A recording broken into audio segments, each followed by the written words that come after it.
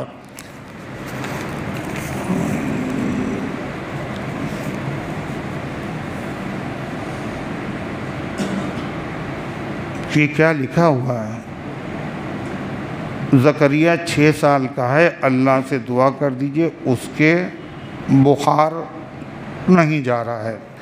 اللہ تعالیٰ زکریا کو شفا عطا فرمائے، اور امت کے جتنے بیمار ہیں اللہ ان سب کو شفا عطا فرمائے۔ حضرت مولانا عبدالعلیم صاحب فاروقی رحمۃ اللہ علیہ کی اہلیہ مولانا عبدالباری فاروقی کی والدہ بیمار ہیں، ان کا آپریشن ہوا ہے، تو دعا فرمائیں اللہ ان کو شفا عطا فرمائے۔ محمد شعیب کی والدہ، ان کی طبیعت خراب ہے بہت دنوں سے، دعا فرمائے اللہ تعالیٰ ان کو شفا عطا فرمائے۔ یہ بھائی ہندی میں نہ لکھا کرو، اس کو پڑھنے میں دیر لگتی ہے۔ کیا ہے لکھا دیکھو،